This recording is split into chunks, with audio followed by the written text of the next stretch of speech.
براءة من الله ورسوله إلى الذين عاهدتم من المشركين। সম্পর্ক ছেদ করা হলো আল্লাহ ও তার রাসূলের পক্ষ থেকে সেই মুশরিকদের সাথে যাদের সাথে তোমরা চুক্তিবদ্ধ হয়েছিলে। فسيحوا في الأرض 4 أشهر واعلموا أنكم غير معجز الله وأن الله مخزي الكافرين। অতঃপর তোমরা পরিভ্রমণ করো এ দেশে 4 মাস কাল, আর জেনে রেখো তোমরা আল্লাহকে পরাভূত করতে পারবে না, আর নিশ্চয় আল্লাহ কাফিরদের লাঞ্ছিত করে থাকেন। وأذان من الله ورسوله إلى الناس يوم الحج الأكبر أن الله بريء من المشركين ورسوله فإن تبتم فهو خير لكم وَإِن تَوَلَّيْتُمْ فَاعْلَمُوا أَنَّكُمْ غَيْرُ مُعْجِزِ اللَّهِ وَبَشِّرِ الَّذِينَ كَفَرُوا بِعَذَابٍ أَلِيمٍ। আর মহান হজের দিনে আল্লাহ ও তার রাসূলের পক্ষ থেকে লোকদের প্রতি ঘোষণা করে দেয়া হচ্ছে যে আল্লাহ মুশরিকদের থেকে দায়িত্ব মুক্ত এবং তার রাসূলও। অবশ্য যদি তোমরা তওবা করো তবে তা তোমাদের জন্য কল্যাণকর, আর যদি মুখ ফিরাও তবে জেনে রেখো আল্লাহকে তোমরা পরাভূত করতে পারবে না, আর কাফিরদের মর্মান্তিক শাস্তির সুসংবাদ দাও। إلا الذين عاهدتم من المشركين ثم لم ينقصوكم شيئا ولم يظاهروا عليكم أحدا فأتموا إليهم عهدهم إلى مدتهم إن الله يحب المتقين। তবে যে মুশরিকদের সাথে তোমরা চুক্তিবদ্ধ অতঃপর যারা তোমাদের ব্যাপারে কোনো ত্রুটি করেনি এবং তোমাদের বিরুদ্ধে কাউকে সাহায্য করেনি, তাদের সাথে কৃত চুক্তিকে তাদের দেয়া মেয়াদ পর্যন্ত পূর্ণ করো। অবশ্যই আল্লাহ সাবধানীদের পছন্দ করেন। فَإِذَا انسَلَخَ الْأَشْهُرُ الْحُرُمُ فَاقْتُلُوا الْمُشْرِكِينَ حَيْثُ وَجَدتُّمُوهُمْ وَخُذُوهُمْ وَاحْصُرُوهُمْ وَاقْعُدُوا لَهُمْ كُلَّ مَرْصَدٍ فَإِن تَابُوا وَأَقَامُوا الصَّلَاةَ وَآتَوُا الزَّكَاةَ فَخَلُّوا سَبِيلَهُمْ إِنَّ اللَّهَ غَفُورٌ رَّحِيمٌ। অতঃপর নিষিদ্ধ মাস অতিবাহিত হলে মুশরিকদের হত্যা করো যেখানে তাদের পাও, তাদের বন্দী করো এবং অবরোধ করো, আর প্রত্যেক ঘাঁটিতে তাদের সন্ধানে ওঁত পেতে বসে থাকো। কিন্তু যদি তারা তওবা করে, নামাজ কায়েম করে, যাকাত আদায় করে, তবে তাদের পথ ছেড়ে দাও। নিশ্চয়ই আল্লাহ অতি ক্ষমাশীল, পরম দয়ালু। وَإِنْ أَحَدٌ مِّنَ الْمُشْرِكِينَ اسْتَجَارَكَ فَأَجِرْهُ حَتَّى يَسْمَعَ كَلَامَ اللَّهِ ثُمَّ أَبْلِغْهُ مَأْمَنَهُ ذَلِكَ بِأَنَّهُمْ قَوْمٌ لَّا يَعْلَمُونَ। আর মুশরিকদের কেউ যদি তোমার কাছে আশ্রয় প্রার্থনা করে তবে তাকে আশ্রয় দেবে যাতে সে আল্লাহর কালাম শুনতে পায়, অতঃপর তাকে তার নিরাপদ স্থানে পৌঁছে দেবে। এটি এজন্য যে এরা জ্ঞান রাখে না। كيف يكون للمشركين عهد عند الله وعند رسوله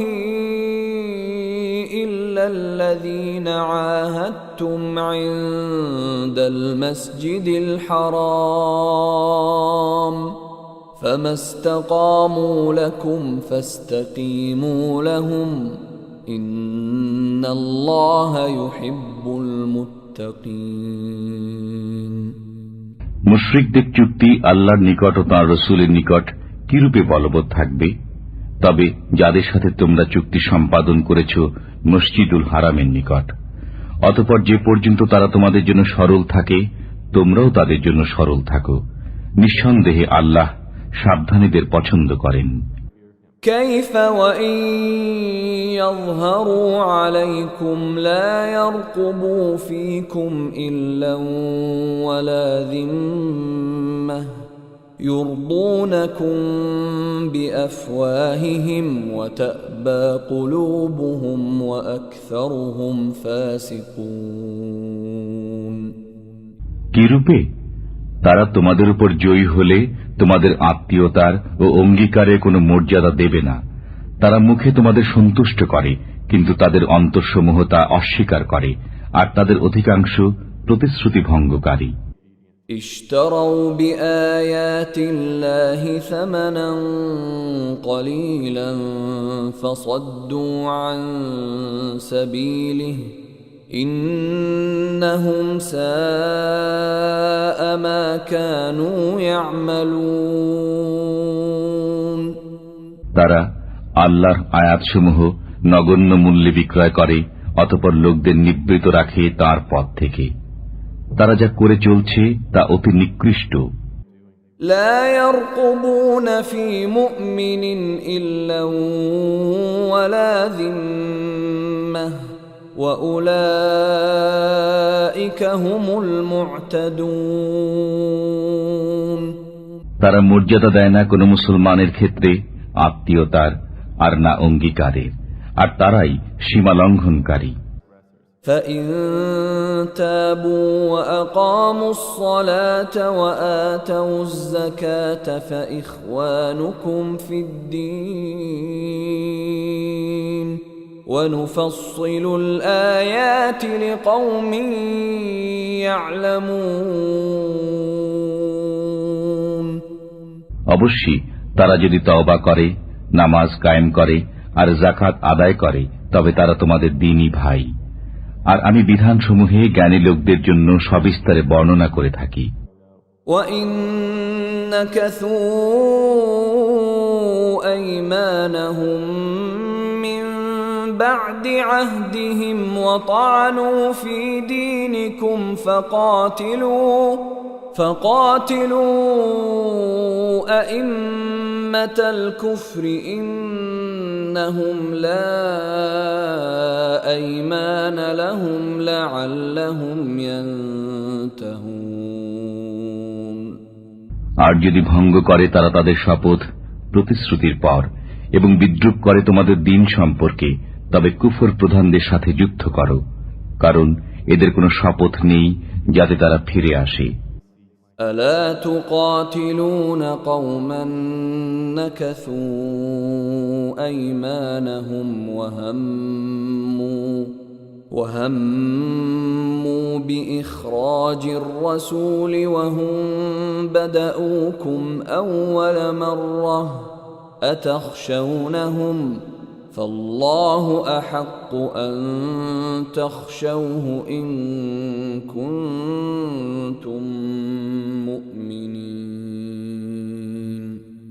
তোমরা কি সেই দলের সাথে যুদ্ধ করবে না যারা ভঙ্গ করেছে নিজেদের শপথ এবং সংকল্প নিয়েছে রসুলকে বহিষ্কারের?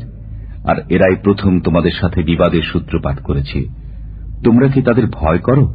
অথচ তোমাদের ভয়ের অধিকতর যোগ্য হলেন আল্লাহ, যদি তোমরা মুমিন হও। قاتلوهم يعذبهم الله بأيديكم ويخزهم وينصركم عليهم ويشف صدور قوم مؤمنين। যুদ্ধ করো ওদের সাথে, আল্লাহ তোমাদের হস্তে তাদের শাস্তি দেবেন, তাদের লাঞ্ছিত করবেন, তাদের বিরুদ্ধে তোমাদের জয়ী করবেন এবং মুসলমানদের অন্তরসমূহ শান্ত করবেন। ويذهب غيظ قلوبهم ويتوب الله على من يشاء والله عليم حكيم এবং তাদের মনের ক্ষোভ দূর করবেন, আর আল্লাহ যার প্রতি ইচ্ছা ক্ষমাশীল হবেন। আল্লাহ সর্বজ্ঞ প্রজ্ঞাময়। أم حسبتم أن تتركوا ولما يعلم الله الذين جاهدوا منكم ولم يتخذوا من دون الله ولا رسوله ولا المؤمنين وليجة والله خبير بما تعملون তোমরা কি মনে করো যে তোমাদের ছেড়ে দেওয়া হবে এমনি, যতক্ষণ না আল্লাহ জেনে নেবেন তোমাদেরকে যুদ্ধ করেছে এবং কে আল্লাহ, তার রাসূল ও মুসলমানদের ব্যতীত অন্য কাউকে অন্তরঙ্গ বন্ধুরূপে গ্রহণ করা থেকে বিরত রয়েছে? আর তোমরা যা করো সে বিষয়ে আল্লাহ সবিশেষ অবহিত। ما كان للمشركين أن يعمروا مساجد الله شاهدين على أنفسهم بالكفر أولئك حبطت أعمالهم وفي النار هم خالدون মুশরিকরা যোগ্যতা রাখে না আল্লাহর মসজিদ আবাদ করার, যখন তারা নিজেরাই নিজেদের কুফরির স্বীকৃতি দিচ্ছে। এদের আমল বরবাদ হবে এবং এরা আগুনে স্থায়ীভাবে বসবাস করবে।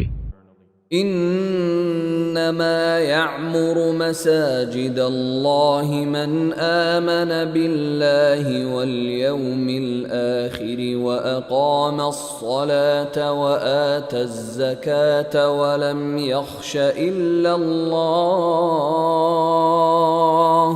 فعسى أولئك أن يكونوا من المهتدين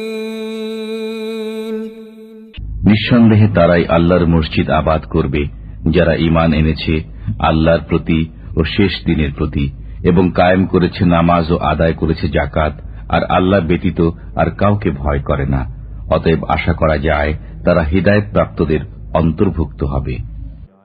أجعلتم سقاية الحاج وعمارة المسجد الحرام كمن آمن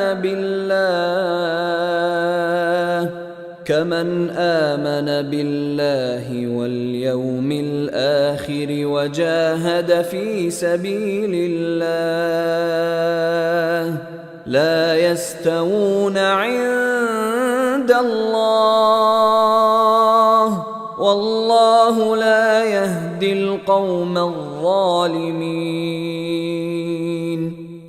তোমরা কি হাজীদের পানি সরবরাহ ও মসজিদুল হারাম আবাদকরণকে সেই লোকের সমান মনে করো যে ঈমান রাখে আল্লাহ ও শেষ দিনের প্রতি এবং যুদ্ধ করেছে আল্লাহর রাহে? এরা আল্লাহর দৃষ্টিতে সমান নয়, আর আল্লাহ জালিম লোকদের হিদায়াত করেন না।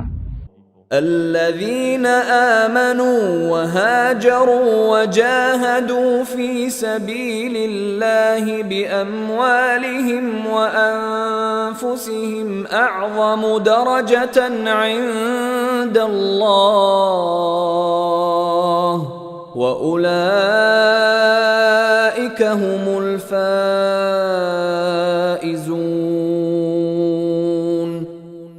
যারা ঈমান এনেছে, দেশ ত্যাগ করেছে এবং আল্লাহর রাহে নিজেদের মাল ও জান দিয়ে জিহাদ করেছে, তাদের বড় মর্যাদা রয়েছে আল্লাহর কাছে, আর তারাই সফল কাম।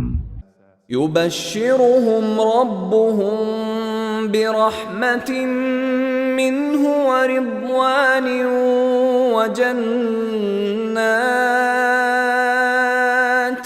وجنات لهم فيها نعيم মুকিম তাদের সুসংবাদ দিচ্ছেন তাদের পরওয়ারদিগার স্বীয় দয়া ও সন্তোষের এবং জান্নাতের, যেখানে আছে তাদের জন্য স্থায়ী শান্তি। খালিদিন ফিহা আবাদা ইন্নাল্লাহা عنده أجر عظيم তথা তারা থাকবে চিরদিন। নিঃসন্দেহে আল্লাহর কাছে আছে মহাপুরস্কার। يا أيها الذين آمنوا لا تتخذوا آباءكم وإخوانكم أولياء إن استحبوا الكفر على الإيمان ومن يتولهم منكم فأولئك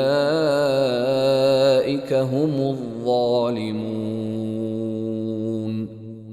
হে ঈমানদারগণ, তোমরা স্বীয় পিতা ও ভাইদেরকে অভিভাবক রূপে গ্রহণ করো না, যদি তারা ঈমান অপেক্ষা কুফরকে ভালোবাসে, আর তোমাদের যারা তাদের অভিভাবক রূপে গ্রহণ করে তারা সীমা লঙ্ঘনকারী। قل إن كان آباؤكم وأبناؤكم وإخوانكم وأزواجكم وعشيرتكم وأموال اقترفتموها وتجارة تخشون كسادها ومساكن ترضونها أحب إليكم من الله ورسوله وجهاد في سبيله فتربصوا حتى يأتي الله بأمره والله لا يهدي القوم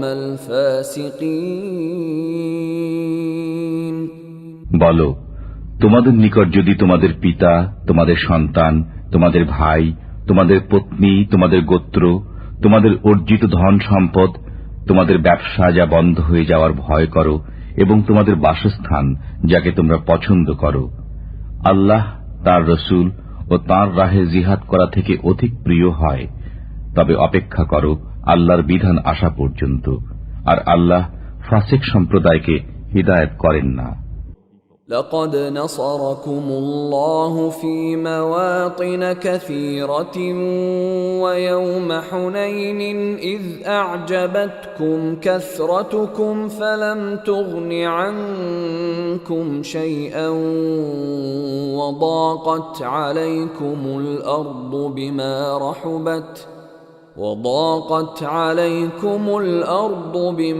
رحبت ثم وليتم مدبرين আল্লাহ তোমাদের সাহায্য করেছেন অনেক ক্ষেত্রে, এবং হুনাইনের দিনে যখন তোমাদের সংখ্যাধিক্য তোমাদের প্রফুল্ল করেছিল, কিন্তু তা তোমাদের কোনো কাজে আসেনি, এবং পৃথিবী প্রশস্ত হওয়া সত্ত্বেও তোমাদের জন্য সংকুচিত হয়েছিল। অতঃপর পৃষ্ঠ প্রদর্শন করে পলায়ন করেছিলে। ثم أنزل الله سكينته على رسوله وعلى المؤمنين وأنزل جنودا لم تروها وعذب الذين كفروا وذلك جزاء الكافرين তারপর আল্লাহ নাজিল করেন নিজের পক্ষ থেকে সান্ত্বনা তার রসুল ও মুমিনদের প্রতি, এবং অবতীর্ণ করেন এমন সেনাবাহিনী যাদের তোমরা দেখতে পাওনি, আর শাস্তি প্রদান করেন কাফিরদের, এবং এটি হল কাফিরদের কর্মফল। ثم يتوب الله من بعد ذلك على من يشاء والله غفور رحيم এরপর আল্লাহ যাদের প্রতি ইচ্ছা তওবার তৌফিক দেবেন, আর আল্লাহ অতীব ক্ষমাশীল, পরম দয়ালু। يا أيها الذين آمنوا إنما المشركون نجس فلا يقربوا المسجد الحرام بعد عامهم هذا وإن خفتم عيلة فسوف يغنيكم الله من فضله إن شاء إن الله عليم حكيم. হে ঈমানদারগণ, মুশরিকরা তো অপবিত্র, সুতরাং এ বছরের পর তারা যেন মসজিদুল হারামের নিকট না আসে। আর যদি তোমরা দারিদ্র্যের আশঙ্কা করো, তবে আল্লাহ চাইলে নিজ করুণায় ভবিষ্যতে তোমাদের অভাব মুক্ত করে দেবেন। নিঃসন্দেহে আল্লাহ সর্বজ্ঞ, প্রজ্ঞাময়।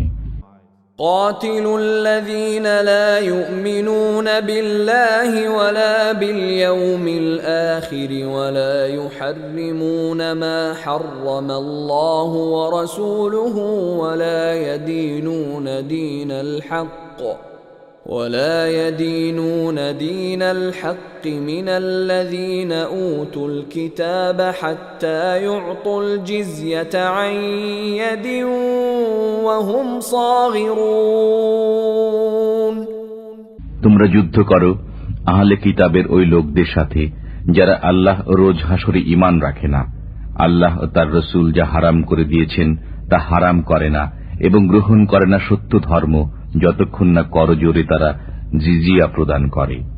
وقالت اليهود عزير ابن الله وقالت النصارى المسيح ابن الله ذلك قولهم بأفواههم يضاهئون قول الذين كفروا من قبل قاتلهم الله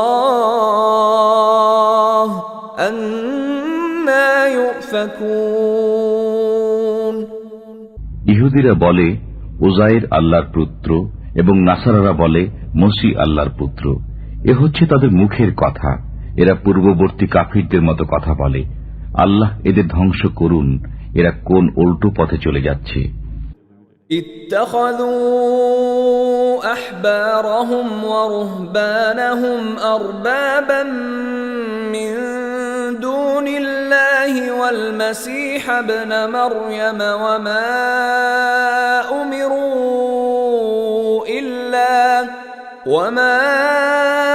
أمروا إلا ليعبدوا إلها واحدا لا إله إلا هو سبحانه عما يشركون. তারা তাদের পণ্ডিত ও সংসার বিভাগীদের তাদের পালনকর্তা রূপে গ্রহণ করেছে আল্লাহ ব্যতীত এবং মরিয়মের পুত্রকেও, অথচ তারা আদিষ্ট ছিল একমাত্র মাবুদের ইবাদতের জন্য। তিনি ছাড়া কোনো মাবুদ নেই। তারা তার শরীক সাব্যস্ত করে, তার থেকে তিনি পবিত্র। يريدون أن يطفئوا نور الله بأفواههم ويأبى الله إلا أن يتم نوره ولو كره الكافرون. তারা তাদের মুখের ফুৎকারে আল্লাহর নূরকে নির্বাপিত করতে চায়, কিন্তু আল্লাহ অবশ্যই তার নূরের পূর্ণতা বিধান করবেন, যদিও কাফিররা তা অপ্রীতিকর মনে করে। هو الذي أرسل رسوله بالهدى ودين الحق ليظهره على الدين كله ولو كره المشركون. তিনি প্রেরণ করেছেন আপন রসুলকে হেদায়েত ও সত্য দিন সহকারে, যেন এ দিনকে অপরাপর দিনের উপর জয়যুক্ত করেন, যদিও মুশরিকরা তা অপ্রীতিকর মনে করে। يا أيها الذين آمنوا إن كثيرا من الأحبار والرهبان ليأكلون أموال الناس بالباطل ويصدون عن سبيل الله والذين يكنزون الذهب والفضة ولا ينفقونها في سبيل الله فبشرهم بعذاب أليم. হে ঈমানদারগণ, পণ্ডিত ও সংসার বিরাগীদের অনেকে লোকদের মালামাল অন্যায়ভাবে ভোগ করে চলছে এবং আল্লাহর পথ থেকে লোকদের নিবৃত রাখছে। আর যারা স্বর্ণ ও রূপা জমা করে রাখে এবং তা ব্যয় করে না আল্লাহর পথে, তাদের কঠোর আযাবের সুসংবাদ শুনিয়ে দিন।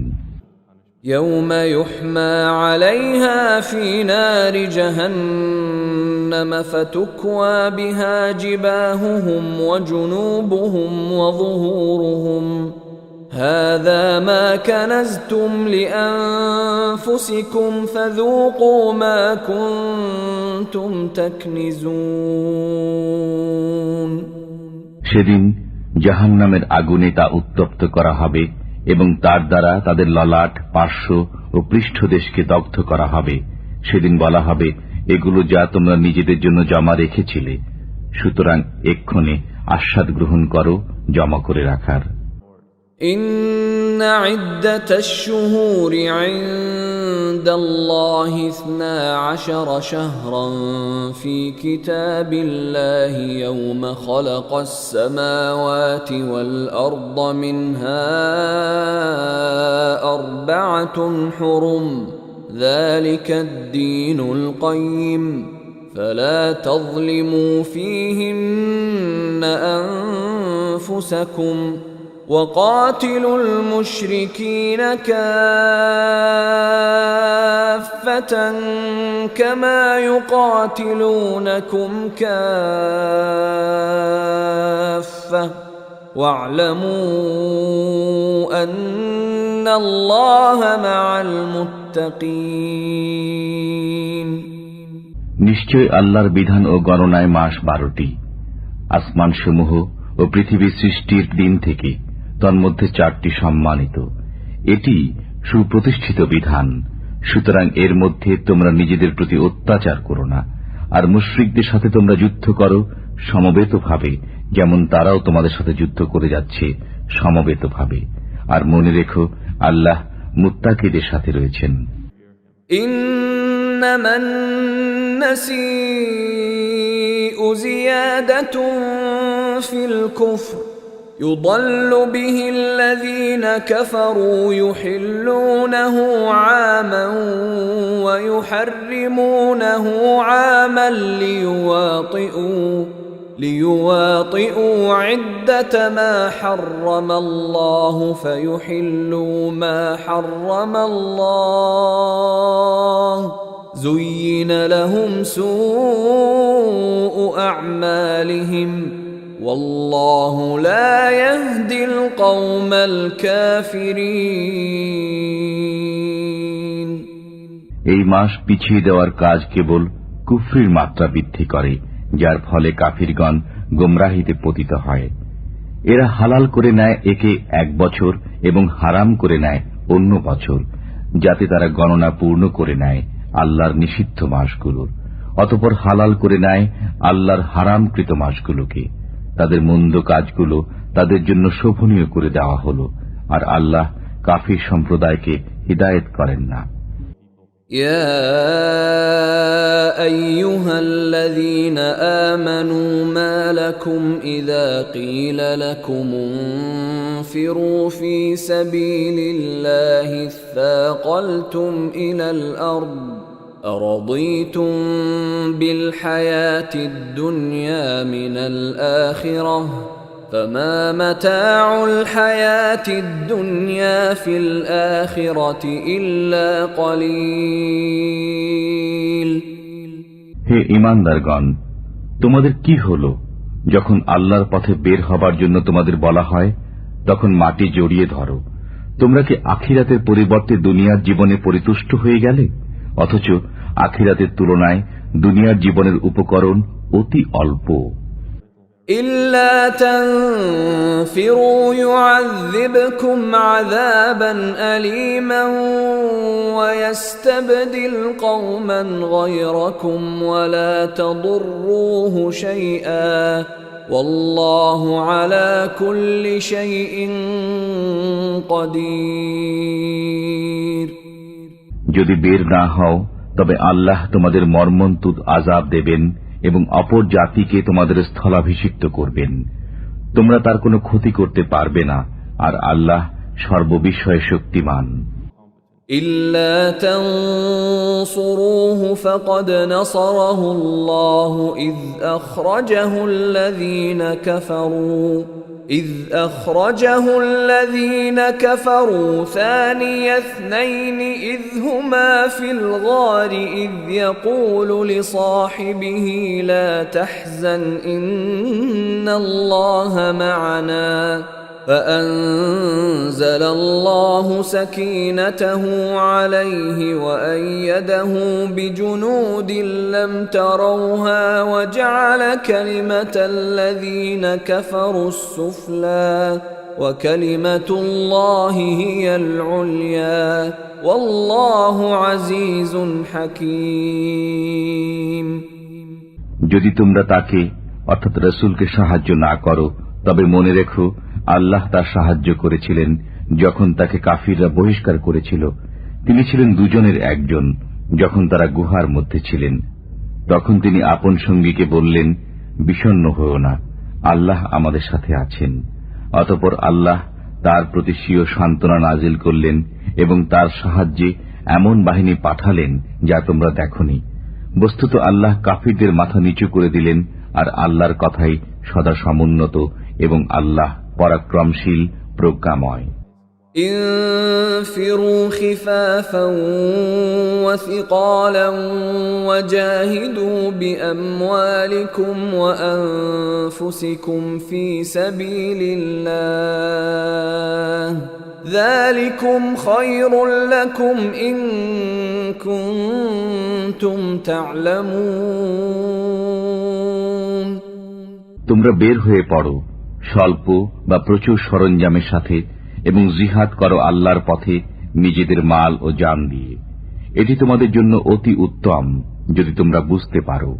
لو كان عرضا قريبا وسفرا قاصدا لاتبعوك ولكن بعدت عليهم الشقة وسيحلفون بالله لو استطعنا لخرجنا معكم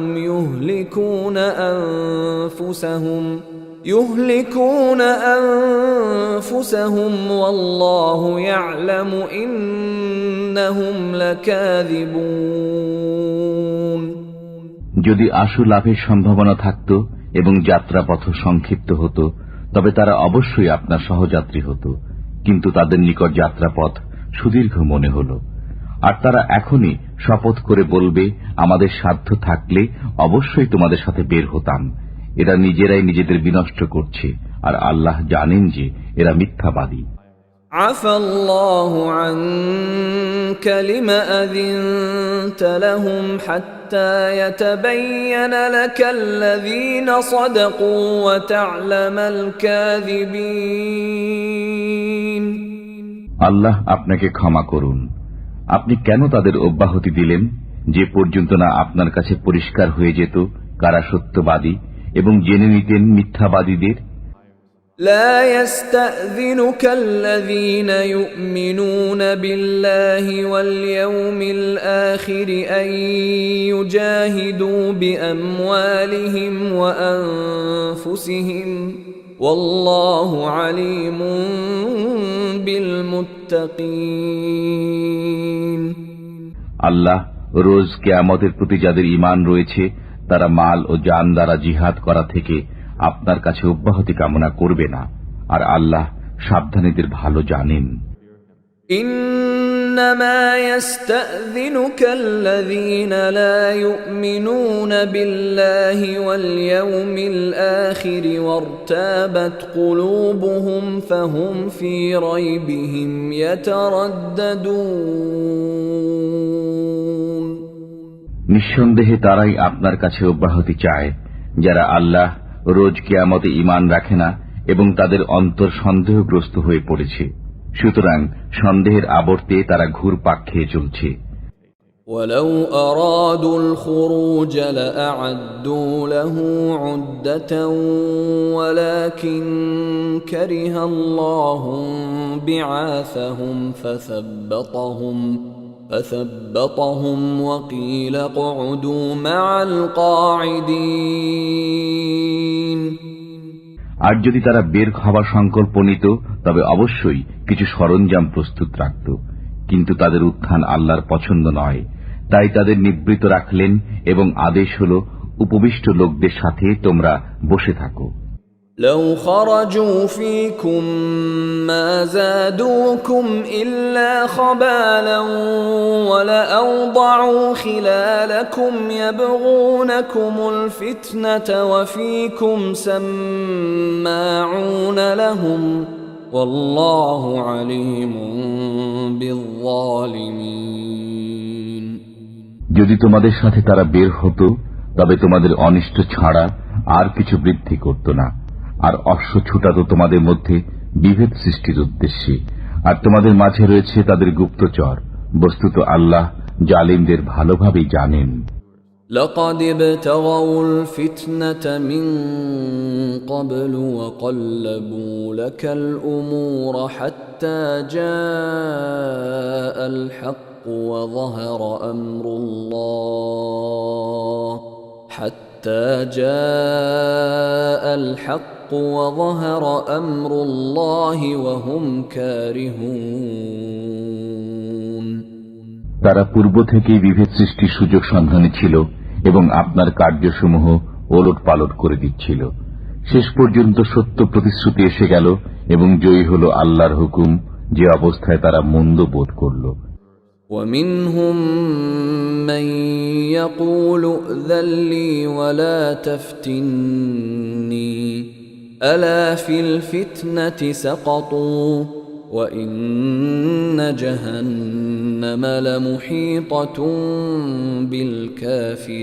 بالكافرين আর তাদের কেউ বলে, আমাকে অব্যাহতি দিন এবং পথভ্রষ্ট করবেন না। শুনে রাখো, তারা তো পূর্ব থেকে পথভ্রষ্ট এবং নিঃসন্দেহে জাহান্নাম এই কাফিরদের পরিবেষ্টন করে রয়েছে। إن تصبك حسنة تسؤهم وإن تصبك مصيبة يقولوا قد أخذنا أمرنا من قبل ويتولوا وهم فرحون আপনার কোনো কল্যাণ হলে তারা মন্দ বোধ করে এবং কোনো বিপদ উপস্থিত হলে তারা বলে, আমরা পূর্ব থেকেই নিজেদের কাজ সামলে নিয়েছি, এবং ফিরে যায় উল্লসিত মনে। قل لن يصيبنا إلا ما كتب الله لنا هو مولانا وعلى الله فليتوكل المؤمنون আপনি বলুন, আমাদের কাছে কিছুই পৌঁছবে না, কিন্তু যা আল্লাহ আমাদের জন্য রেখেছেন তিনি আমাদের কার্যনির্বাহক। আল্লাহর উপরই মুমিনদের ভরসা করা উচিত। قل هل تربصون بنا إلا إحدى الحسنيين ونحن نتربص بكم أن يصيبكم الله بعذاب من عنده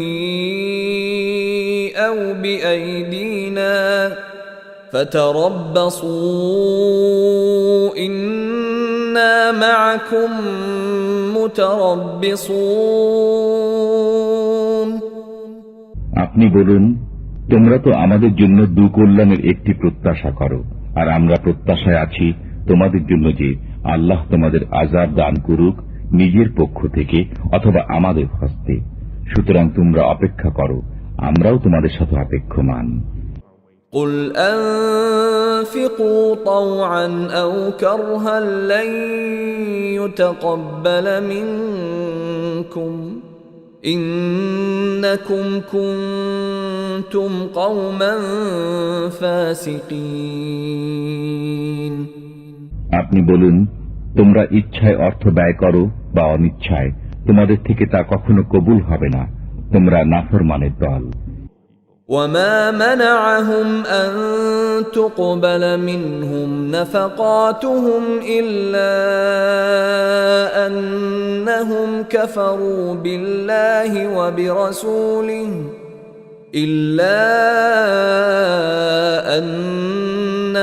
كفروا بالله وبرسوله ولا يأتون الصلاة إلا وهم كسالى ولا ينفقون إلا وهم كارهون তাদের অর্থ ব্যয় কবুল না হওয়ার এছাড়া আর কোনো কারণ নেই যে তারা আল্লাহ ও তার রসুলের প্রতি অবিশ্বাসী। তারা নামাজে আসে অলসতার সাথে আর ব্যয় করে সংকুচিত মনে। فلا تعجبك أموالهم ولا أولادهم إنما يريد الله ليعذبهم بها في الحياة الدنيا وتزهق أنفسهم وهم كافرون সুতরাং তাদের ধন সম্পদ ও সন্তান সন্ততি যেন আপনাকে বিস্মিত না করে। আল্লাহর ইচ্ছা হল এগুলো দ্বারা দুনিয়ার জীবনে তাদের আযাবে নিপতিত রাখা এবং প্রাণ বিয়োগ হওয়া কুফরি অবস্থায়। ويحلفون بالله إنهم لمنكم وما هم منكم ولكنهم قوم يفرقون তারা আল্লাহর নামে হলফ করে বলে যে তারা তোমাদেরই অন্তর্ভুক্ত, অথচ তারা তোমাদের অন্তর্ভুক্ত নয়। অবশ্য তারা তোমাদের ভয় করে। لو يجدون ملجأ أو مغارات أو مدخلا لولوا إليه وهم يجمحون তারা কোনো আশ্রয়স্থল, কোনো গুহা বা মাথা গোঁজার ঠাঁই পেলে সেদিকে পলায়ন করবে দ্রুত গতিতে। ومنهم من يلمزك في الصدقات فإن أعطوا منها رضوا وإن لم يعطوا منها إذا هم يسخطون তাদের মধ্যে এমন লোক রয়েছে যারা সদকা বন্টনে আপনাকে দোষারোপ করে। এর থেকে কিছু পেলে সন্তুষ্ট হয় এবং না পেলে বিক্ষুব্ধ হয়। ولو أنهم رضوا ما آتاهم الله ورسوله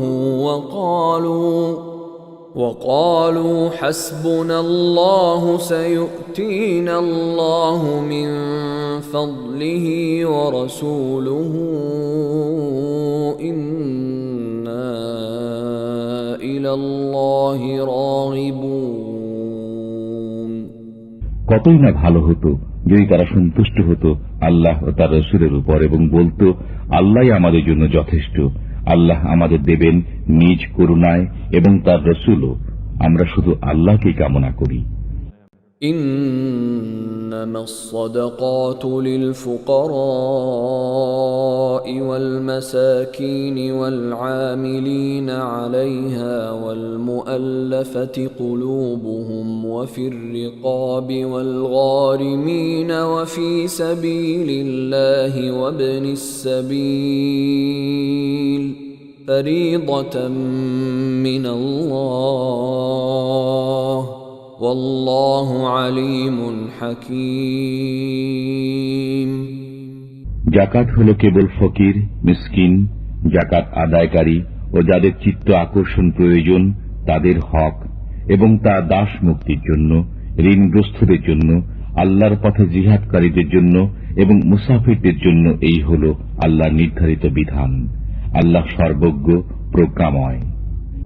ومنهم الذين يؤذون النبي ويقولون هو أذن قل أذن خير لكم يؤمن بالله ويؤمن للمؤمنين ورحمة للذين آمنوا منكم والذين يؤذون رسول الله لهم عذاب أليم আর তাদের মধ্যে কেউ কেউ নবীকে ক্লেশ দেয় এবং বলে, এ লোকটি তো কান সর্বস্ব। আপনি বলে দিন, কান হলেও তোমাদেরই মঙ্গলের জন্য। আল্লাহর উপর বিশ্বাস রাখে এবং বিশ্বাস রাখে মুসলমানদের কথার উপর। বস্তুত তোমাদের মধ্যে যারা ঈমানদার তাদের জন্য তিনি রহমত বিশেষ। আর যারা আল্লাহর রাসূলের প্রতি কুৎসা রটনা করে তাদের জন্য রয়েছে বেদনাদায়ক আযাব। يحلفون بالله لكم ليرضوكم والله ورسوله أحق أن يرضوه إن كانوا مؤمنين। তোমাদের সামনে আল্লাহর কসম খায় যাতে তোমাদের রাজি করাতে পারে। অবশ্য তারা যদি ঈমানদার হয়ে থাকে তবে আল্লাহকে এবং তার রাসূলকে রাজি করা অত্যন্ত জরুরি। ألم يعلموا أنه من يحادد الله ورسوله فأن له نار جهنم خالدا فيها ذلك الخزي العظيم। তারা কি একথা জেনে নেয়নি যে আল্লাহর সাথে এবং তার রাসূলের সাথে যে মোকাবিলা করে তার জন্য নির্ধারিত রয়েছে দোজখ, তাতে সবসময় থাকবে। এটি হল মহা অপমান। يحذر المنافقون أن تنزل عليهم سورة تنبئهم بما في قلوبهم قل استهزئوا إن الله مخرج ما تحذرون। মুনাফিকরা এ ব্যাপারে ভয় করে যে মুসলমানদের উপর না এমন কোন সূরা নাজিল হয় যাতে তাদের অন্তরের গোপন বিষয় অবহিত করা হবে। সুতরাং আপনি বলে দিন, ঠাট্টা বিদ্রুপ করতে থাকো, আল্লাহ তা অবশ্যই প্রকাশ করবেন যার ব্যাপারে তোমরা ভয় করছো। وَلَئِن سَأَلْتَهُمْ لَيَقُولُنَّ إِنَّمَا كُنَّا نَخُوضُ وَنَلْعَبُ قُلْ أَبِاللَّهِ وَآيَاتِهِ وَرَسُولِهِ كُنتُمْ تَسْتَهْزِئُونَ।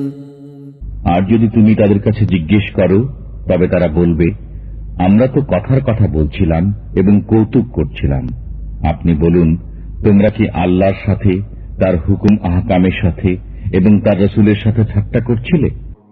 لا تعتذروا قد كفرتم بعد إيمانكم إن نعف عن طائفة منكم نعذب طائفة بأنهم كانوا مجرمين।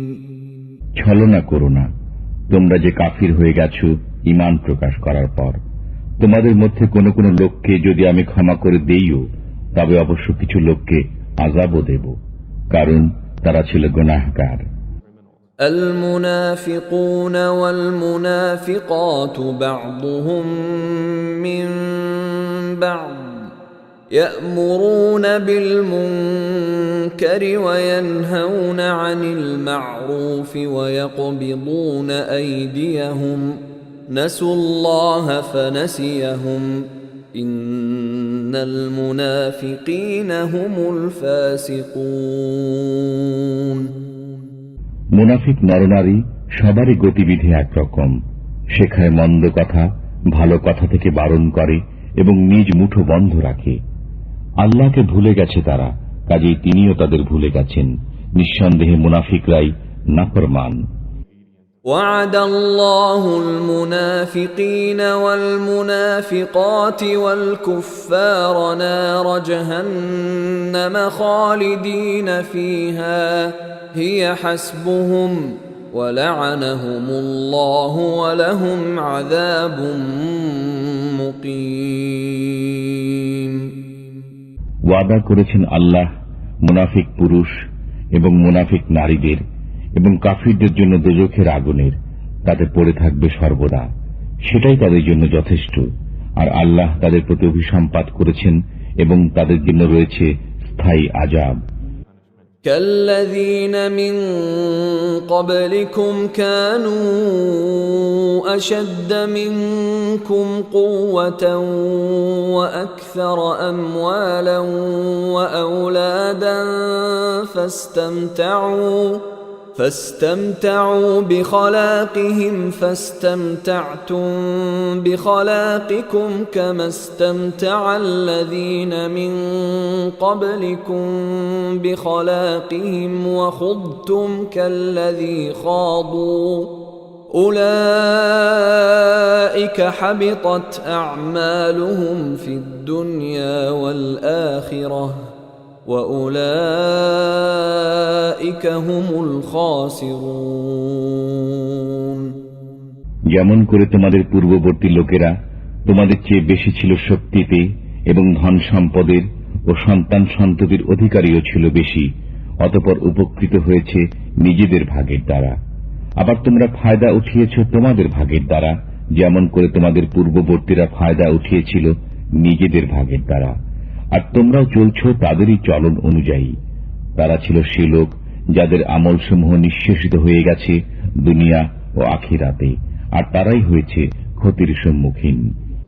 ألم يأتهم نبأ الذين من قبلهم قوم نوح وعاد وثمود وقوم إبراهيم وأصحاب مدين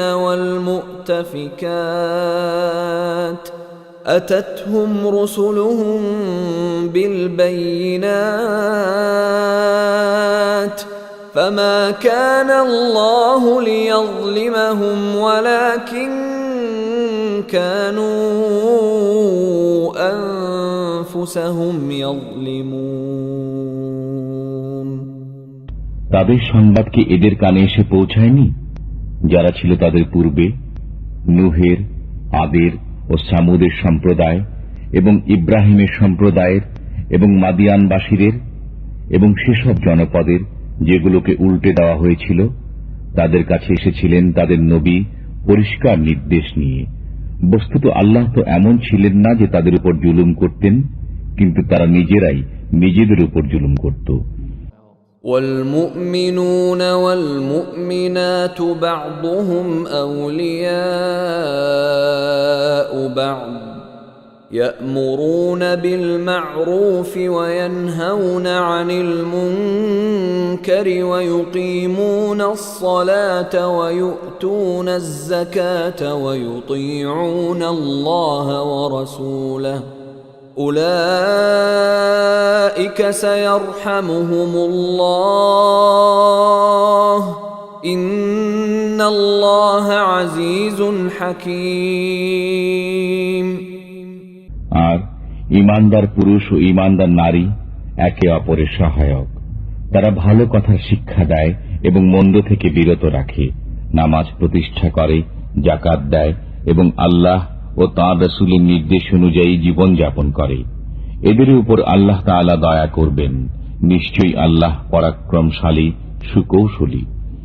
وعد الله المؤمنين والمؤمنات جنات تجري من تحتها الأنهار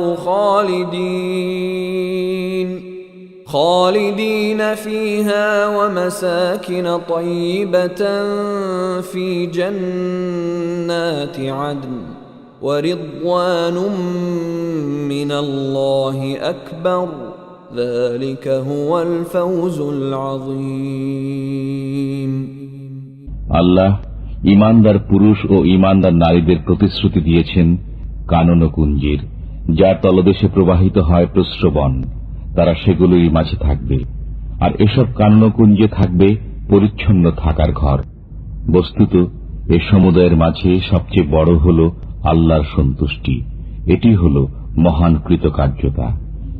يا أيها النبي جاهد الكفار والمنافقين واغلظ عليهم ومأواهم جهنم وبئس المصير। হে নবী, কাফিরদের সাথে যুদ্ধ করুন এবং মুনাফিকদের সাথে তাদের সাথে কঠোরতা অবলম্বন করুন। তাদের ঠিকানা হল দোজখ এবং তা হল নিকৃষ্ট ঠিকানা। يحلفون بالله ما قالوا ولقد قالوا كلمة الكفر وكفروا بعد إسلامهم وهموا بما لم ينالوا وما نقموا إلا أن أغناهم الله ورسوله من فضله فإن يتوبوا يك خيرا لهم وإن يتولوا يعذبهم الله عذابا أليما في الدنيا والآخرة وما لهم في الأرض من ولي ولا نصير। তারা কসম খায় যে আমরা বলিনি, অথচ নিঃসন্দেহে তারা বলেছে কুফরি বাক্য এবং মুসলমান হবার পর অস্বীকৃতি জ্ঞাপনকারী হয়েছে। আর তারা কামনা করেছিল এমন বস্তুর যা তারা প্রাপ্ত হয়নি। আর এসব তারই পরিণতি ছিল যে আল্লাহ ও তাঁর রাসূল তাদেরকে সম্পদশালী করে দিয়েছিলেন নিজের অনুগ্রহের মাধ্যমে। বস্তুত এরা যদি তওবা করে নেয় তবে তাদের জন্য মঙ্গল, আর যদি তা না মানে তবে তাদেরকে আযাব দেবেন আল্লাহ তাআলা, বেদনাদায়ক আযাব দুনিয়া ও আখিরাতে। অতএব বিশ্ব চরাচরে তাদের জন্য কোনো সাহায্যকারী সমর্থক নেই। ومنهم من عاهد الله لئن آتانا من فضله لنصدقن ولنكونن من الصالحين। তাদের মধ্যে কেউ কেউ রয়েছে যারা আল্লাহ তাআলার সাথে ওয়াদা করেছিল যে তিনি যদি আমাদের প্রতি অনুগ্রহ দান করেন তবে অবশ্যই আমরা ব্যয় করব এবং সৎকর্মীদের অন্তর্ভুক্ত হয়ে থাকব। فَلَمَّا آتَاهُم مِّن فَضْلِهِ بَخِلُوا بِهِ وَتَوَلَّوْا وَهُم مُّعْرِضُونَ। অতঃপর যখন তাদেরকে স্বীয় অনুগ্রহের মাধ্যমে দান করা হয় তখন তাতে কার্পণ্য করেছে এবং কৃত ওয়াদা থেকে ফিরে গিয়েছে তা ভেঙে দিয়ে। فأعقبهم نفاقا في قلوبهم إلى يوم يلقونه بما أخلفوا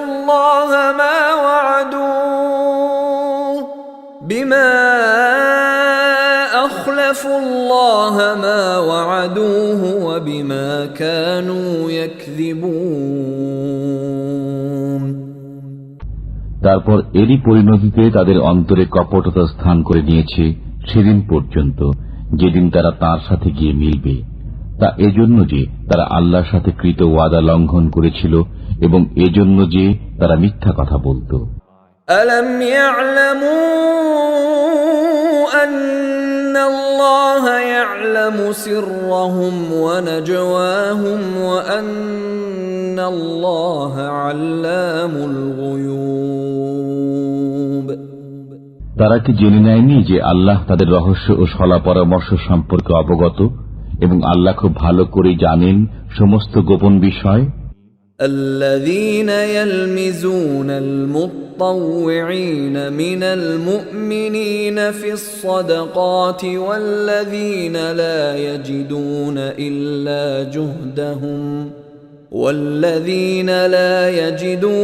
إلا جهدهم فيسخرون منهم سخر الله منهم ولهم عذاب أليم। সে সমস্ত লোক যারা ভৎসনা বিদ্রুপ করে সেসব মুসলমানদের প্রতি যারা মন খুলে দান খয়রাত করে এবং তাদের প্রতি যাদের কিছুই নেই শুধুমাত্র নিজেদের পরিশ্রম লব্ধ বস্তু ছাড়া, তারপর তাদের প্রতি ঠাট্টা করে। আল্লাহ তাদের প্রতি ঠাট্টা করেছেন এবং তাদের জন্য রয়েছে বেদনাদায়ক আযাব। استغفر لهم أو لا تستغفر لهم إن تستغفر لهم 70 مرة فلن يغفر الله لهم ذلك بأنهم كفروا بالله ورسوله والله لا يهدي القوم الفاسقين তুমি তাদের জন্য ক্ষমা প্রার্থনা করো আর না করো। যদি তুমি তাদের জন্য 70 বারও ক্ষমা প্রার্থনা করো, তথাপি কখনই তাদেরকে আল্লাহ ক্ষমা করবেন না। তা এজন্য যে তারা আল্লাহকে এবং তার রসুলকে অস্বীকার করেছে। বস্তুত আল্লাহ নাফরমানদেরকে পথ দেখান না। فرح المخلفون بمقعدهم خلاف رسول الله وكرهوا أن يجاهدوا بأموالهم وأنفسهم في سبيل الله وقالوا لا تنفروا في الحر قل نار جهنم أشد حرا لو كانوا يفقهون পেছনে থেকে যাওয়া লোকেরা আল্লাহর রসুল থেকে বিচ্ছিন্ন হয়ে বসে থাকতে পেরে আনন্দ লাভ করেছে, আর জান ও মালের দ্বারা আল্লাহর রাহে জিহাদ করতে অপছন্দ করেছে এবং বলেছে, এই গরমের মধ্যে অভিযানে বের হয়েও না। বলে দাও, উত্তাপে জাহান্নামের আগুন প্রচণ্ডতম, যদি তাদের বিবেচনা শক্তি থাকত। فليضحكوا قليلا وليبكوا كثيرا جزاء بما كانوا يكسبون অতএব তারা সামান্য হেসে নিক এবং তারা তাদের কৃতকর্মের বদলাতে অনেক বেশি কাঁদবে। فإن رجعك الله إلى طائفة منهم فاستأذنوك للخروج فقل لن تخرجوا معي أبدا ولن تقاتلوا معي عدوا إنكم رضيتم بالقعود أول مرة فاقعدوا مع الخالفين বস্তুত আল্লাহ যদি তোমাকে তাদের মধ্য থেকে কোন শ্রেণী বিশেষের দিকে ফিরিয়ে নিয়ে যান এবং অতঃপর তারা তোমার কাছে অভিযানে বেরোবার অনুমতি কামনা করে, তবে তুমি বলো যে তোমরা কখনো আমার সাথে বেরোবে না এবং আমার পক্ষ হয়ে কোন শত্রুর সাথে যুদ্ধ করবে না। তোমরা তো প্রথমবারে বসে থাকা পছন্দ করেছ, কাজেই পেছনে পড়ে থাকা লোকদের সাথে বসে থাকো। ولا تصل على أحد منهم مات أبدا ولا تقم على قبره إنهم كفروا بالله ورسوله وماتوا وهم فاسقون আর তাদের মধ্য থেকে কারো মৃত্যু হলে তার উপর কখনো নামাজ পড়বেন না এবং তার কবরে দাঁড়াবেন না। তারা তো আল্লাহর প্রতি অস্বীকৃতি জ্ঞাপন করেছে এবং রসুলের প্রতিও। বস্তুত তারা নাফরমান অবস্থায় মৃত্যুবরণ করেছে। ولا تعجبك أموالهم وأولادهم إنما يريد الله أن يعذبهم بها في الدنيا وتزهق أنفسهم وهم كافرون আর বিস্মিত হয়ো না তাদের ধন সম্পদ ও সন্তান সন্ততির দরুন। আল্লাহ তো এই চান যে এসবের কারণে তাদেরকে আযাবের ভেতরে রাখবেন দুনিয়ায় এবং তাদের প্রাণ নির্গত হওয়া পর্যন্ত যেন তারা কাফিরই থাকে। وَإِذَا أُنزِلَتْ سُورَةٌ أَنْ آمِنُوا بِاللَّهِ وَجَاهِدُوا مَعَ رَسُولِهِ اسْتَأْذَنَكَ أُولُو الطَّوْلِ مِنْهُمْ وَقَالُوا ذَرْنَا نَكُن مَّعَ الْقَاعِدِينَ আর যখন নাজিল হয় কোন সূরা যে তোমরা ঈমান আনো আল্লাহর উপর, তার রসুলের সাথে একাত্ম হয়ে তখন বিদায় কামনা করে তাদের সামর্থ্যবান লোকেরা এবং বলে, আমাদের অব্যাহতি দিন, যাতে আমরা নিষ্ক্রিয়ভাবে বসে থাকা লোকদের সাথে থেকে যেতে পারি। رضوا بأن يكونوا مع الخوالف وطبع على قلوبهم فهم لا يفقهون। তারা পেছনে পড়ে থাকা লোকদের সাথে থেকে যেতে পেরে আনন্দিত হয়েছে এবং মোহর এঁটে দেয়া হয়েছে তাদের অন্তরসমূহের উপর, বস্তুত তারা বোঝে না। لكن الرسول والذين آمنوا معه جاهدوا بأموالهم وأنفسهم وأولئك لهم الخيرات وأولئك هم المفلحون। কিন্তু রসুল এবং সেসব লোক যারা ঈমান এনেছে তার সাথে তারা যুদ্ধ করেছে নিজেদের জান ও মালের দ্বারা, তাদের জন্য নির্ধারিত রয়েছে কল্যাণসমূহ এবং তারাই মুক্তির লক্ষ্যে উপনীত হয়েছে। أعد الله لهم جنات تجري من تحتها الأنهار خالدين فيها ذلك الفوز العظيم। আল্লাহ তাদের জন্য তৈরি করে রেখেছেন কানন কুঞ্জ, যার তলদেশে প্রবাহিত রয়েছে প্রস্রবণ, তারা তাতে বাস করবে অনন্তকাল। এটাই হল বিরাট কৃতকার্যতা। وجاء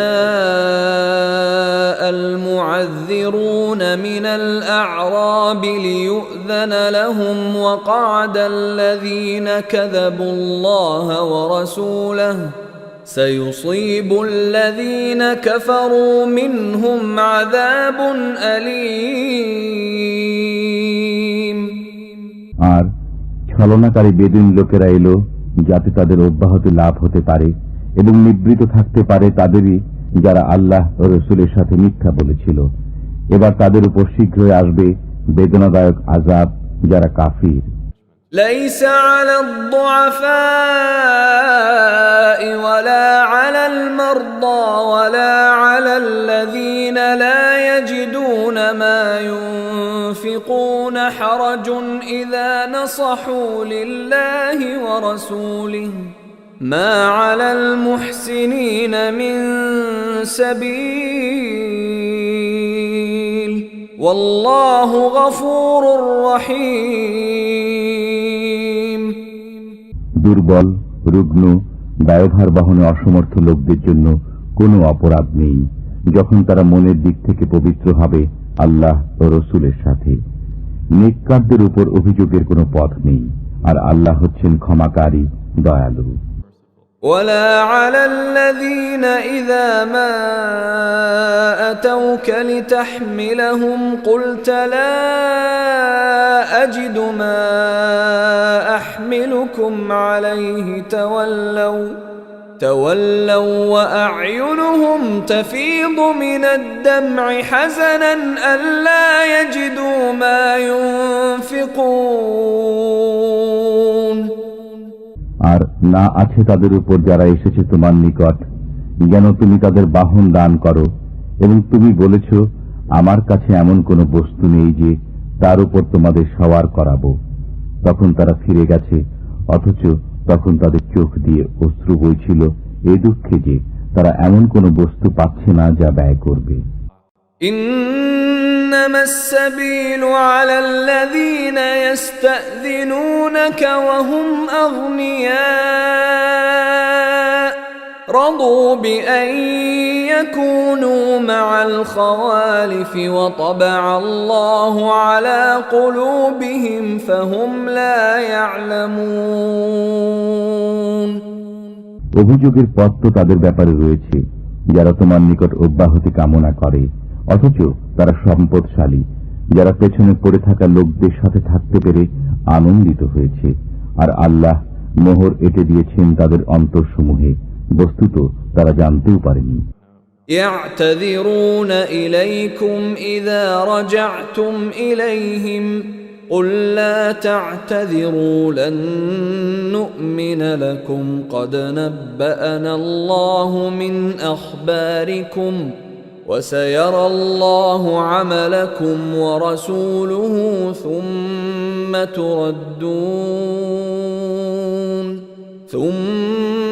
تردون إلى عالم الغيب والشهادة فينبئكم بما كنتم تعملون তুমি যখন তাদের কাছে ফিরে আসবে তখন তারা তোমাদের নিকট ছল ছুতা নিয়ে উপস্থিত হবে। তুমি বলো, ছলনা করো না, আমি কখনো তোমাদের কথা শুনব না। আমাকে আল্লাহ তাআলা তোমাদের অবস্থা সম্পর্কে অবহিত করে দিয়েছেন, আর এখন তোমাদের কর্ম আল্লাহই দেখবেন এবং তার রাসূল। তারপর তোমরা প্রত্যাবর্তিত হবে সেই গোপন ও অগোপন বিষয়ে অবগত সত্তার নিকট। তিনিই তোমাদের বাতলে দেবেন যা তোমরা করছিলে। سيحلفون بالله لكم إذا انقلبتم إليهم لتعرضوا عنهم فأعرضوا عنهم إنهم رجس ومأواهم جهنم جزاء بما كانوا يكسبون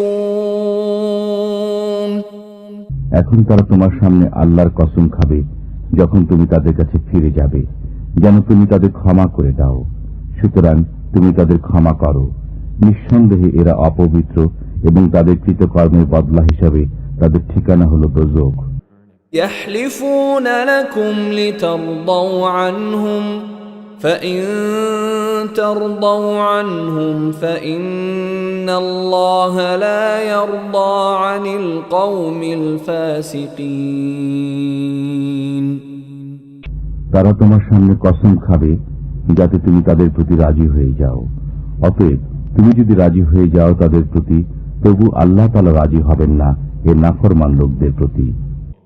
الأعراب أشد كفرا ونفاقا وأجدر ألا يعلموا حدود ما أنزل الله على رسوله والله عليم حكيم বেদুইনরা কুফর ও মুনাফিকিতে অত্যন্ত কঠোর হয়ে থাকে এবং এরা সেসব নীতি কানুন না শেখারই যোগ্য যা আল্লাহ তাআলা তার রাসূলের উপর নাযিল করেছেন। বস্তুত আল্লাহ সবকিছু জানেন এবং তিনি অত্যন্ত কুশলী। ومن الأعراب من يتخذ ما ينفق مغرما ويتربص بكم الدوائر عليهم دائرة السوء والله سميع عليم আবার কোন কোন বেদুইন এমনও রয়েছে যারা নিজেদের ব্যয় করাকে জরিমানা বলে গণ্য করে এবং তোমার উপর কোন দুর্দিন আসে কিনা সে অপেক্ষায় থাকে।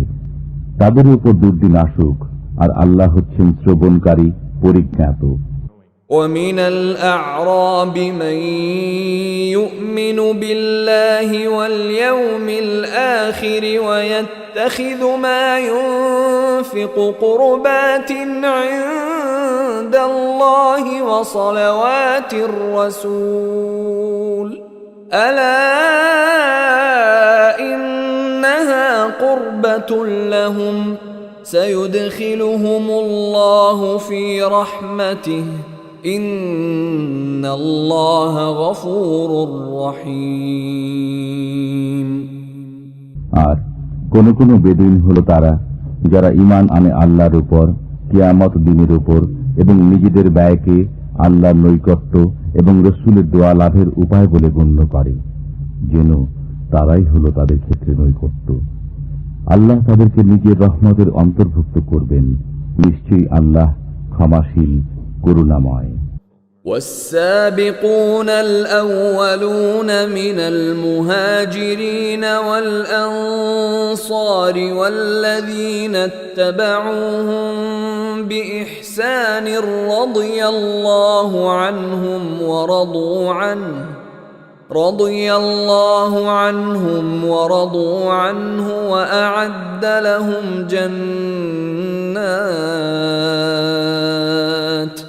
وأعد لهم جنات تجري تحتها الأنهار خالدين فيها أبدا ذلك الفوز العظيم। আর যারা সর্বপ্রথম হিজরতকারী ও আনসারদের মাঝে পুরাতন এবং যারা তাদের অনুসরণ করেছে, আল্লাহ সে সমস্ত লোকের প্রতি সন্তুষ্ট হয়েছেন এবং তারাও তাঁর প্রতি সন্তুষ্ট হয়েছে। আর তাদের জন্য প্রস্তুত রেখেছেন কানন ও কুঞ্জ, যার তলদেশ দিয়ে প্রবাহিত প্রস্রবণসমূহ। সেখানে তারা থাকবে চিরকাল। এটাই হল মহান কৃতকার্যতা। وَمِمَّنْ حَوْلَكُمْ مِنَ الْأَعْرَابِ مُنَافِقُونَ وَمِنْ أَهْلِ الْمَدِينَةِ مَرَدُوا عَلَى النِّفَاقِ لَا تَعْلَمُهُمْ نَحْنُ نَعْلَمُهُمْ سَنُعَذِّبُهُمْ مرتين ثم يردون إلى عذاب عظيم। আর কিছু কিছু তোমার আশেপাশের মুনাফিক এবং কিছু লোক মদিনাবাসী কঠোর মুনাফিকিতে অনড়। তুমি তাদের জানো না, আমি তাদের জানি। আমি তাদেরকে আযাব দান করব দুবার, তারপর তাদেরকে নিয়ে যাওয়া হবে মহা আযাবের দিকে। وآخرون اعترفوا بذنوبهم خلطوا عملا صالحا وآخر سيئا عسى الله أن يتوب عليهم إن الله غفور رحيم। আর কোন কোন লোক রয়েছে যারা নিজেদের পাপ স্বীকার করেছে, তারা মিশ্রিত করেছে একটি নেক কাজ ও অন্য একটি বদ কাজ। শীঘ্রই আল্লাহ হয়তো তাদেরকে ক্ষমা করে দেবেন। নিঃসন্দেহে আল্লাহ ক্ষমাশীল, করুণাময়। خذ من أموالهم صدقة تطهرهم وتزكيهم بها وصل عليهم إن صلاتك سكن لهم والله سميع عليم।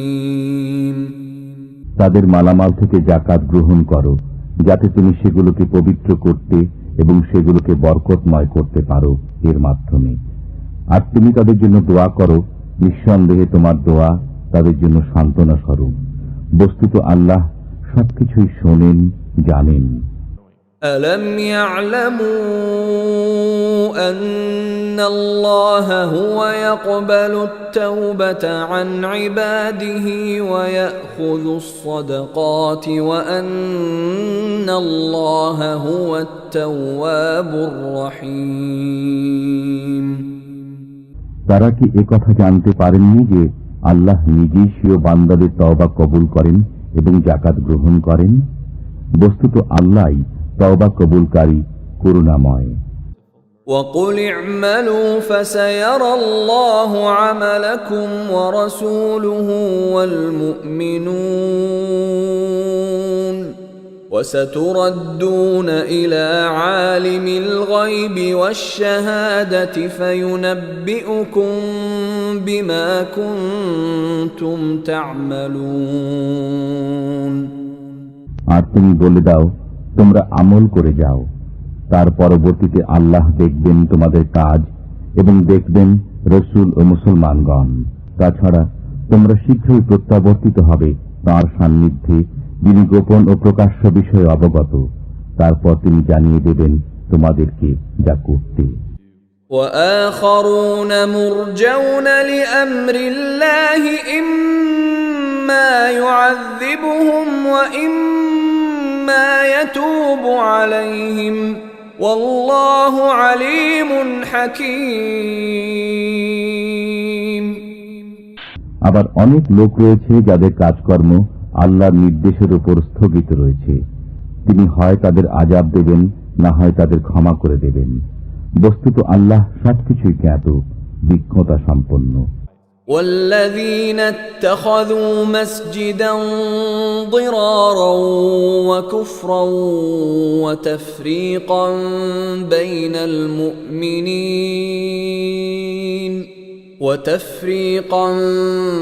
بين المؤمنين وإرصادا لمن حارب الله ورسوله من قبل وليحلفن إن أردنا إلا الحسنى والله يشهد إنهم لكاذبون আর যারা নির্মাণ করেছে মসজিদ জিদের বশে এবং কুফরির তাড়নায় মুমিনদের মধ্যে বিভেদ সৃষ্টির উদ্দেশ্যে এবং ওই লোকদের জন্য ঘাঁটি স্বরূপ যে পূর্ব থেকে আল্লাহ ও তার রসুলের সাথে যুদ্ধ করে আসছে, আর তারা অবশ্যই শপথ করবে যে আমরা কেবল কল্যাণই চেয়েছি। পক্ষান্তরে আল্লাহ সাক্ষী যে তারা সবাই মিথ্যুক।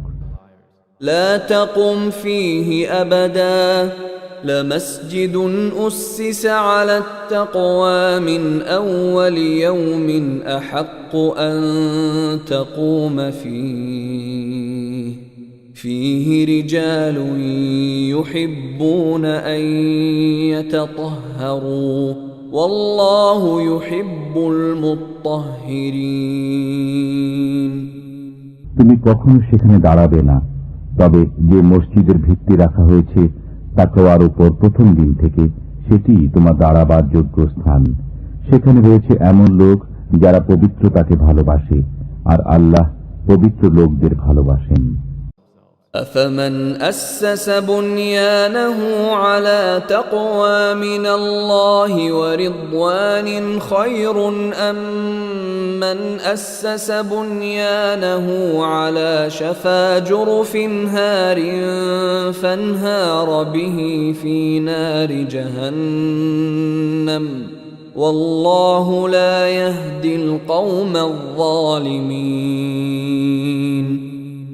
যে ব্যক্তি স্বীয় গৃহের ভিত্তি রেখেছে আল্লাহর ভয় ও তাঁর সন্তুষ্টির উপর, সে উত্তম না সে ব্যক্তি উত্তম যে স্বীয় গৃহের ভিত্তি রেখেছে কোন গর্তের কিনারায় যা ধসে পড়ার নিকটবর্তী এবং অতঃপর তা ওকে নিয়ে দোজখের আগুনে পতিত হয়? আর আল্লাহ জালিমদের পথ দেখান না। لا يزال بنيانهم الذي بنوا ريبة في قلوبهم إلا أن تقطع قلوبهم والله عليم حكيم তাদের নির্মিত গৃহটি তাদের অন্তরে সদা সন্দেহের উদ্রেক করে যাবে, যে পর্যন্ত না তাদের অন্তরগুলো চৌচির হয়ে যায়, আর আল্লাহ সর্বজ্ঞ প্রজ্ঞাময়। ইন্নাল্লাহ আশতারা মিনাল মুমিনিনা আনফুসাহুম ওয়া আমওয়ালাহুম বিআন্না লাহুমুল জান্নাহ يقاتلون في سبيل الله فيقتلون ويقتلون وعدا عليه حقا في التوراة والإنجيل والقرآن ومن أوفى بعهده من الله فاستبشروا ببيعكم الذي بايعتم به وذلك هو الفوز العظيم আল্লাহ ক্রয় করে নিয়েছেন মুসলমানদের থেকে তাদের জান ও মাল এই মূল্যে যে তাদের জন্য রয়েছে জান্নাত। তারা যুদ্ধ করে আল্লাহর রাহে, অতঃপর মারে ও মরে। তাওরাত, ইনজিল ও কোরআন তিনি এ সত্য প্রতিশ্রুতিতে অবিচল, আর আল্লাহর যে প্রতিশ্রুতি রক্ষায় কে অধিক। সুতরাং তোমরা আনন্দিত হও সে লেনদেনের উপর যা তোমরা করছো তার সাথে, আর এ হল মহান সাফল্য।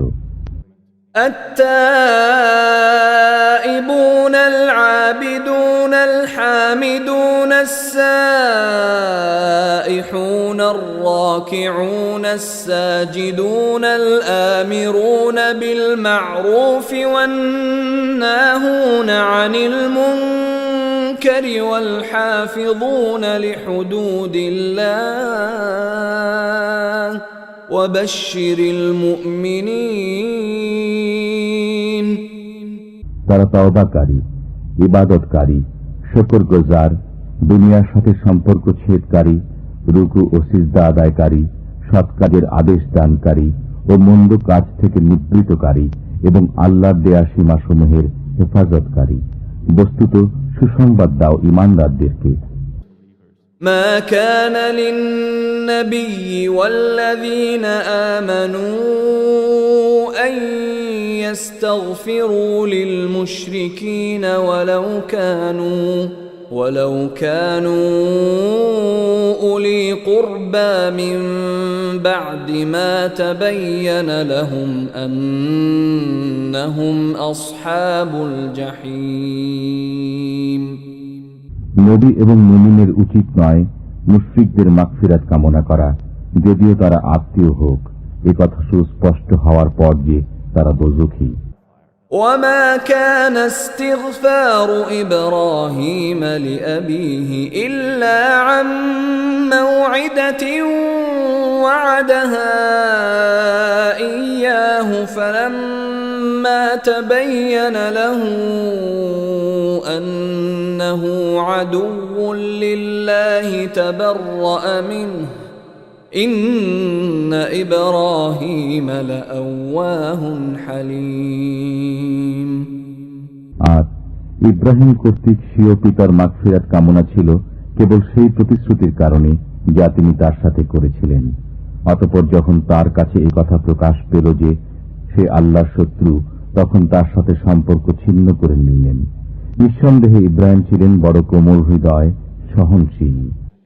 وما كان الله ليضل قوما بعد إذ هداهم حتى يبين لهم ما يتقون إن الله بكل شيء عليم আর আল্লাহ কোন জাতিকে হিদায়াত করার পর পথভ্রষ্ট করেন না যতক্ষণ না তাদের জন্য পরিষ্কারভাবে বলে দেন সেসব বিষয় যা থেকে তাদের বেঁচে থাকা দরকার। নিঃসন্দেহে আল্লাহ সব বিষয়ে ওয়াকিফহাল। ইন্নাল্লাহা লাহু মুলকুস সামাওয়াতি ওয়াল আরদ ইউহয়ী ওয়া ইউমীত ওয়া মা লাকুম মিন দুনিল্লাহি মিন ওয়ালিয়্যিন ওয়ালা নাসীর। নিশ্চয় আল্লাহর জন্য আসমানসমূহ ও জমিনের সাম্রাজ্য।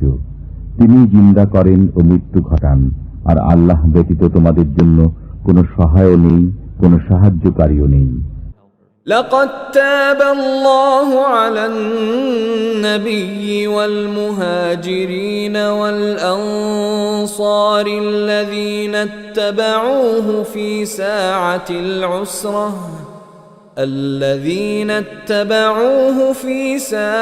العسرة من بعد ما كاد يزيغ قلوب فريق منهم ثم تاب عليهم إنه بهم رؤوف رحيم আল্লাহ দয়াশীল নবীর প্রতি এবং মুহাজির ও আনসারদের প্রতি যারা কঠিন মুহূর্তে নবীর সঙ্গে ছিল, যখন তাদের এক দলের অন্তর ফিরে যাওয়ার উপক্রম হয়েছিল, অতঃপর তিনি দয়া পরবশ হন তাদের প্রতি।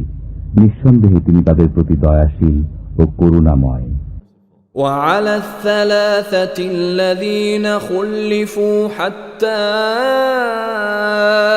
إذا ضاقت عليهم الأرض بما رحبت وضاقت عليهم أنفسهم وظنوا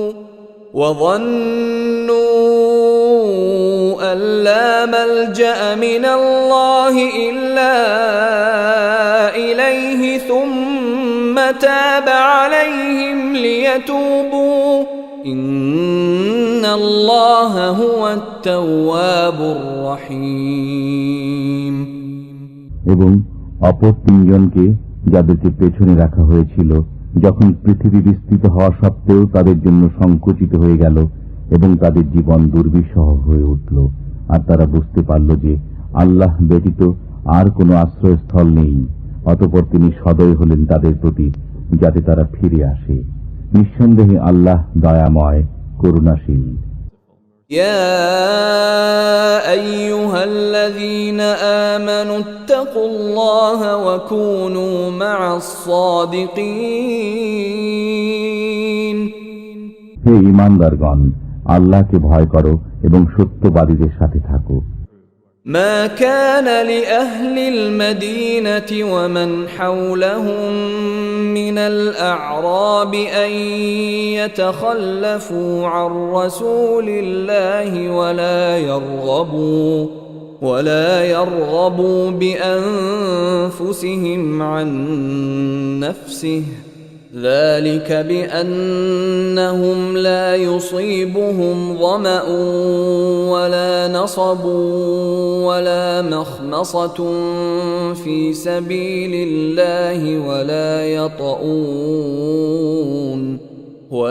يطؤون موطئا يغيظ الكفار ولا ينالون من عدو نيلا إلا كتب لهم به عمل صالح إن الله لا يضيع أجر المحسنين। মদিনাবাসী ও পার্শ্ববর্তী পল্লীবাসীদের উচিত নয় রাসূলুল্লাহ সঙ্গ ত্যাগ করে পেছনে থেকে যাওয়া এবং রাসূলের প্রাণ থেকে নিজেদের প্রাণকে অধিক প্রিয় মনে করা। এটি এজন্য যে আল্লাহর পথে যে তৃষ্ণা, ক্লান্তি ও ক্ষুধা তাদের স্পর্শ করে এবং তাদের এমন পদক্ষেপ যা কাফিরদের মনে ক্রোধের কারণ হয়, আর শত্রুদের পক্ষ থেকে তারা যা কিছু প্রাপ্ত হয় তার প্রত্যেকটির পরিবর্তে তাদের জন্য লিখিত হয় নেক আমল। নিঃসন্দেহে আল্লাহ সৎকর্মশীল লোকদের হক নষ্ট করেন না। ولا ينفقون نفقة صغيرة ولا كبيرة ولا يقطعون واديا إلا كتب لهم ليجزيهم الله أحسن ما كانوا يعملون।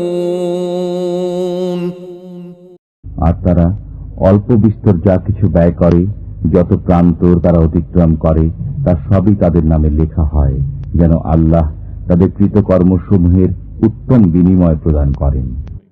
وما كان المؤمنون لينفروا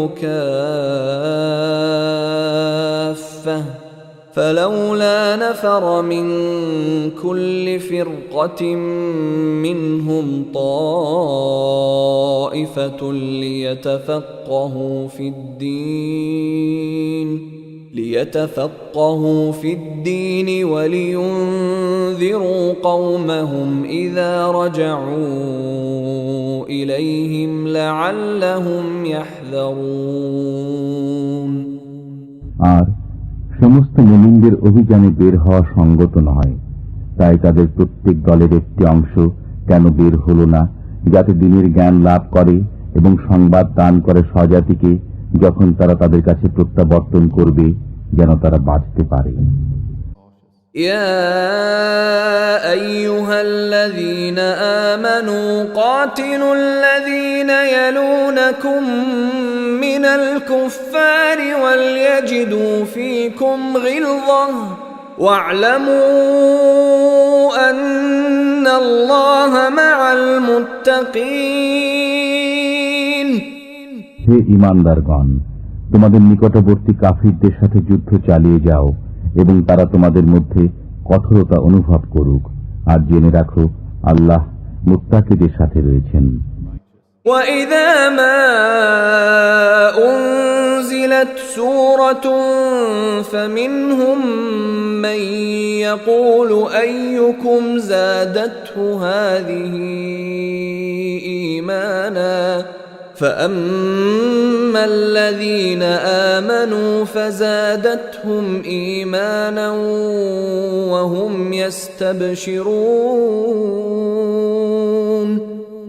আর যখন কোন সূরা অবতীর্ণ হয় তখন তাদের কেউ কেউ বলে, এ সূরা তোমাদের মধ্যে কার ঈমান কতটা বৃদ্ধি করল? অতএব যারা ঈমানদার, এ সূরা তাদের ঈমান বৃদ্ধি করেছে এবং তারা আনন্দিত হয়েছে। وَأَمَّا الَّذِينَ فِي قُلُوبِهِم مَّرَضٌ فَزَادَتْهُمْ رِجْسًا إِلَى رِجْسِهِمْ وَمَاتُوا وَهُمْ كَافِرُونَ। বস্তুত যাদের অন্তরে ব্যাধি রয়েছে এটি তাদের কলুষের সাথে আরো কলুষ বৃদ্ধি করেছে এবং তারা কাফির অবস্থায় মৃত্যুবরণ করল। أَوَلَا يَرَوْنَ أَنَّهُمْ يُفْتَنُونَ فِي كُلِّ عَامٍ مَّرَّةً أَوْ مَرَّتَيْنِ ثُمَّ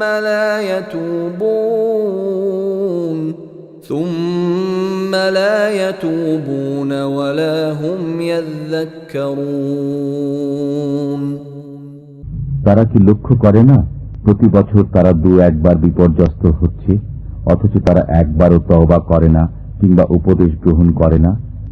وَإِذَا مَا أُنزِلَتْ سُورَةٌ نَظَرَ بَعْضُهُمْ إِلَى بَعْضٍ هَلْ يَرَاكُم مِّنْ أَحَدٍ ثُمَّ انصَرَفُوا صَرَفَ اللَّهُ قُلُوبَهُم بِأَنَّهُمْ قَوْمٌ لَّا يَفْقَهُونَ।